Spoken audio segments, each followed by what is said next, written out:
So for veterans who feel like their appeal is sitting there collecting dust, nothing's happening, what is typically going on behind the scenes or on the VA side?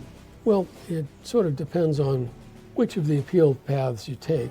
There's higher level review, there's supplemental claim, and there's appeal to the Board of Veterans' Appeals. The ones where people are most likely to be thinking that nothing is happening is an appeal to the Board of Veterans' Appeals.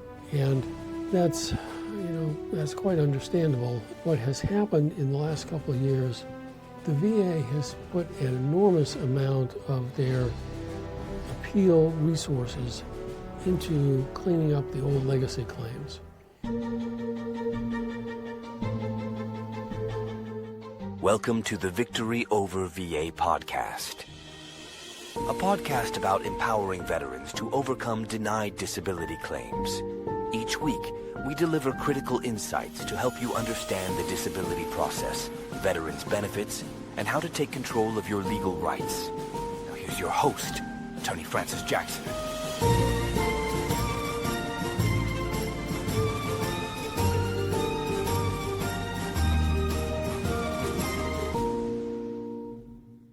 Welcome to Victory Over VA. If you're a veteran struggling with the VA's disability system or just want to make sure you're getting the benefits you've earned, you're in the right place.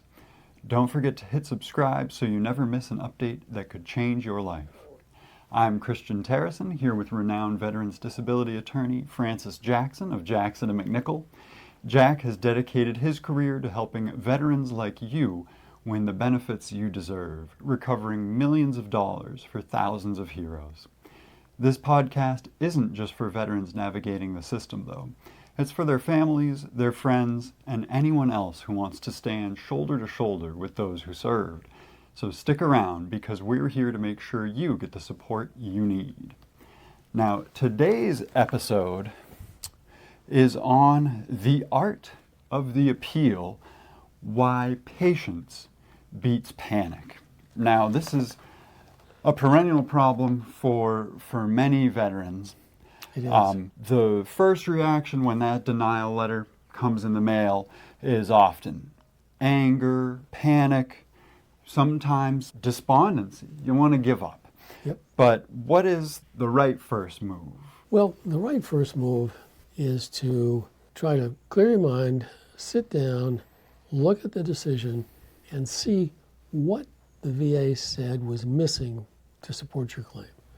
Because there are three elements that you have to have for every claim. You have to show something happened in service, you have to show you have a current medical condition, and you have to have a medical report of some sort that links those two. And the VA will tell you in their decision which of those things is missing. Now, looking at a lot of the written communication from the VA, there's a lot of boilerplate, a lot of copy and paste type stuff. Where can veterans look in that rating decision document for what was missing? Sure, the decision actually comes in three parts. There's a cover letter, there's the decision itself, and then at the end there's a code sheet that shows all the various claims that have ever been made, which ones were granted, if any, and if any were granted, the rating percentage for those claims, then the combined rating percentage, and then it will list every claim that has been made and denied with the date it was denied. So to analyze what was wrong, why the claim was denied, you need to go to the kind of the middle section there, and it has its own sort of heading page saying, VA and so on at the top. And then it'll say, you're a veteran and you served whenever, and then it'll say, you filed a new claim or supplemental claim or whatever it was on a particular date. And that's the part where you want to start reading. Get to that and then go down, and you'll see that after that, the VA will go through each of the claims and will say why they denied the claim. Okay. So I know a lot of veterans, when they get that denial, their first sort of knee-jerk reaction is to file something new, get a new claim going, rather than slog through the appeal process. Yep. So how can filing something new end up costing veterans in the long run? Well, it obviously depends on what they file, but Sure. for lots of folks, they get discouraged because the VA denied their claim and they don't file anything. Or they think, well, I'm just going to start over. I don't want to take the time to appeal. I'm just going to start over. And they file a new claim.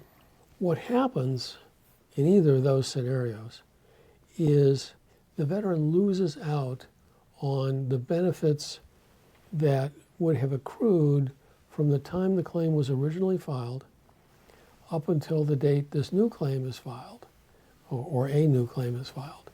And so the alternative, and in most cases the better alternative, is to appeal.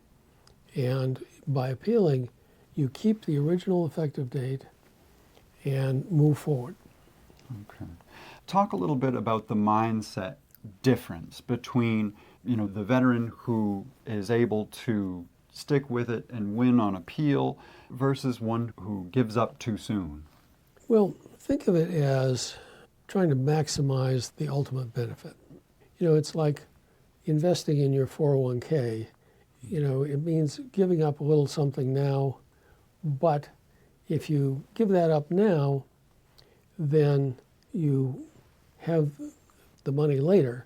And what we're looking to do with veterans benefits is the same kind of mentality. We're looking to maximize the ultimate return. So we want to get an appeal in so as to keep the claim going, so that it goes back to that original filing date when it's finally granted. Gotcha. So instead of viewing that ticking clock as wasted time, they can be viewing it as almost money in the bank in terms of back benefits when the claim's ultimately successful.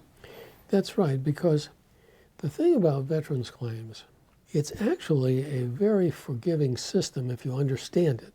The problem is there are a lot of nuances to it and a lot of people don't understand it, including most veterans, frankly. But the way this works is if you are patient and persistent, you can almost always win any viable claim. I mean, you can't make claims that have no basis in fact, but assuming your claim has a valid basis in fact, if you're willing to be persistent with it, you can ultimately win almost all of those. Okay, so for veterans who feel like their appeal is sitting there collecting dust, nothing's happening, what is typically going on behind the scenes or on the VA side? Well, it sort of depends on which of the appeal paths you take. There's higher level review, there's supplemental claim, and there's appeal to the Board of Veterans' Appeals. The ones where people are most likely to be thinking that nothing is happening is an appeal to the Board of Veterans' Appeals. And that's quite understandable. What has happened in the last couple of years, the VA has put an enormous amount of their appeal resources into cleaning up the old legacy claims. By the end of 2024, their annual report said that as of the end of fiscal 24, they were down to less than, I think it was 2,000 legacy claims still in the system, which is pretty amazing. But if you look through their report and look at the allocation of resources, essentially what's happened is they've focused on cleaning up these old legacy cases, and a lot of AMA cases from 2019, 2020, 2021, 2022 still remain undecided, pending and undecided. So it's easy for people to get the feeling that nothing's ever going to happen on the claim. But that's not true. Something is ultimately going to happen on the claim.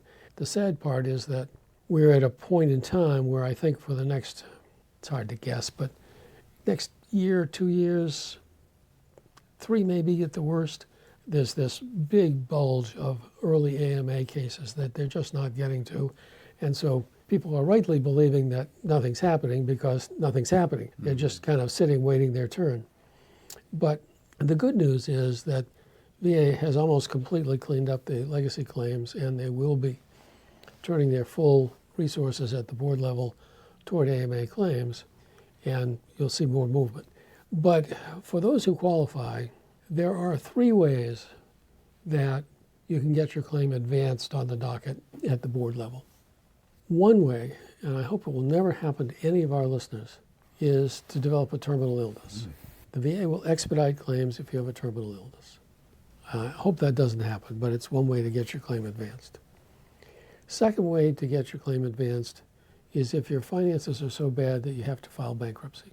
The VA will advance your case on the docket if you file bankruptcy. And the third way is to wait until you turn 75. The VA will advance your case on the docket if you are 75. So each of those methods will get your case advanced on the docket.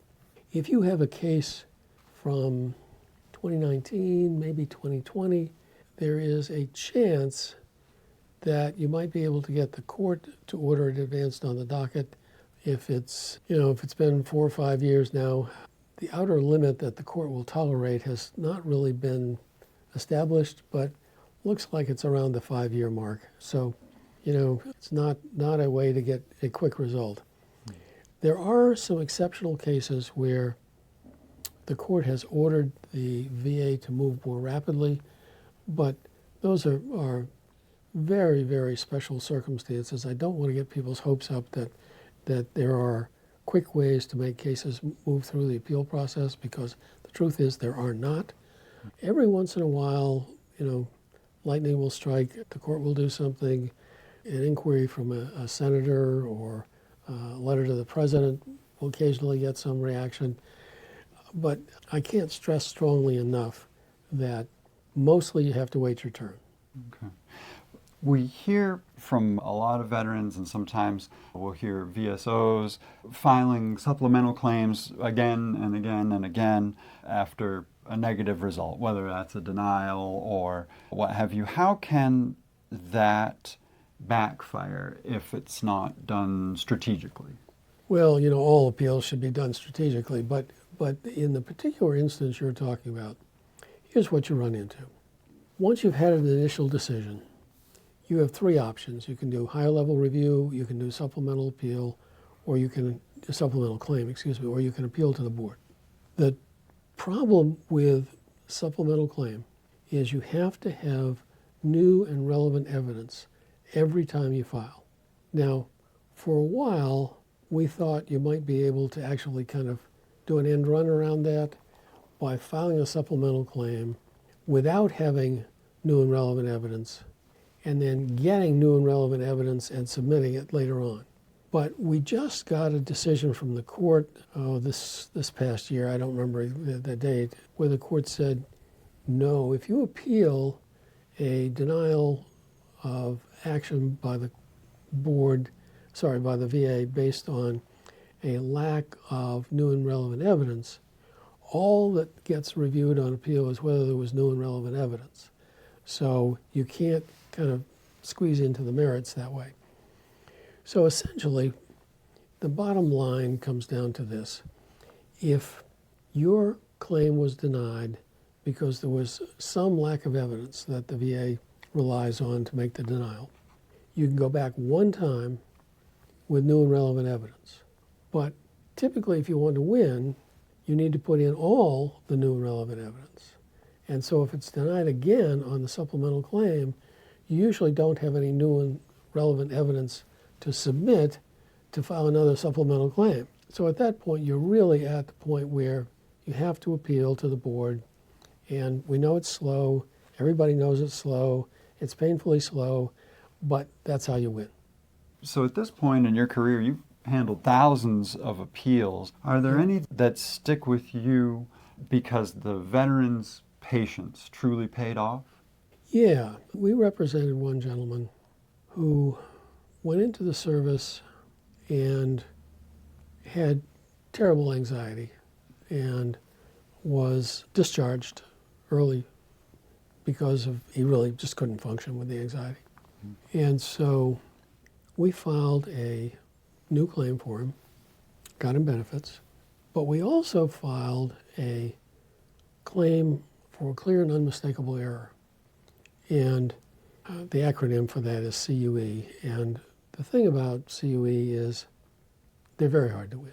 I mean, I think the odds on a CUE case on average are maybe winning 1 in 100. But we thought this actually was a valid CUE claim. So we pushed it forward, and of course it was denied. We appealed it to the court, it was remanded. It was denied, we appealed it to the court, it was remanded. Finally, we got the VA to really look at what had happened. And we ultimately got him a favorable decision. And the thing about CUE that makes it so powerful when you win is the new decision, the win, goes back to the date of the earlier claim. And in this case, the earlier claim was in the early 1960s.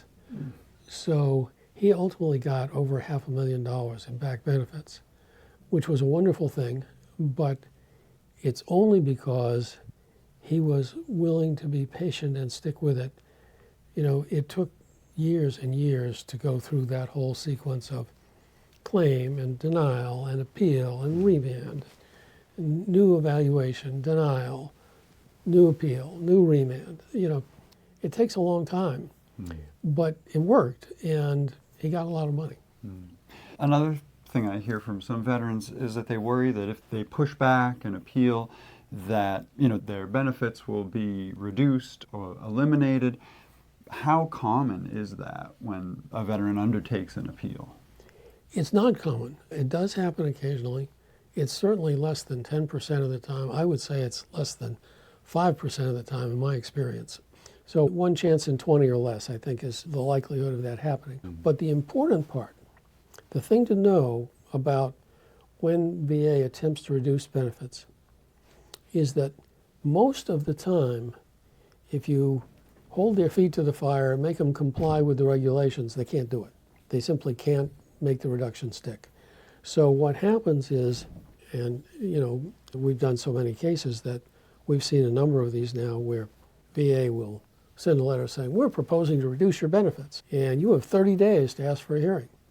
So we send in a nice letter that says, we want a hearing. And we have the hearing, and the VA person who's holding the hearing, who's acting as the hearing officer, most of the time will conclude that they can't reduce the benefits.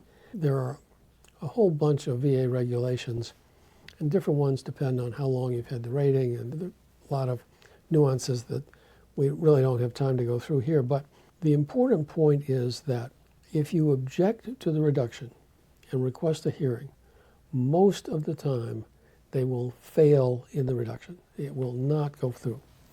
Okay. We're almost out of time for today, but just quickly, what are some of the signs veterans can look for that it's time to escalate a case to the board? We know it's the most lengthy process, but it gets you in front of a sophisticated adjudicator who knows all the ins and outs. Well, there are a couple of different things that come to mind. One of the things that shocked me is when I was first doing this work, I had a hearing with what they then called a decision review officer. They pretty much eliminated that now, but the decision review officer said to me, well, that's a good argument. I can't grant it at my level, but if you take that to the board, I'm sure they'll grant it. And the point that she was making was that at the regional office level, they're very constrained. It has to be a round peg in the round hole. You can't ask them to do anything that's really at all creative or outside the norm or doesn't fit squarely within the regulations that they're bound by in the M21. But the board is not only more sophisticated, as you point out, you're dealing with all trained attorneys at the board level, both in terms of the folks reviewing the cases and the judges who are deciding them. But the board has complete authority to make a de novo decision. They are not bound by whatever happened at the regional office, and they are much more attuned to the case law, the inferences, the nuances, if you will, and you're much more likely to win on the same set of facts at the board as at the regional office. So if you don't manage to win on a supplemental claim, it's time to go to the board. All right. And on that note, that's it for today's episode of Victory Over VA. Thank you for watching. Please be sure to like and subscribe and join us again next week. And remember on appeals, 2 words: patience, persistence. Thanks for joining us this week on the Victory Over VA podcast. Make sure to visit our website, veteransbenefits.com/podcast, where you can subscribe to the show in iTunes, Spotify, or via RSS, so you'll never miss a show. While you're at it, if you found value in this show, we'd appreciate a rating on iTunes, or if you'd simply tell a friend about the show, that would help us out too. If you like this show, you might want to check out our free consultation to see how we can help you with your denied claim. Simply go to veteransbenefits.com and fill out the form. You fought for us. Now let us fight for you. And be sure to tune in next week for our next episode.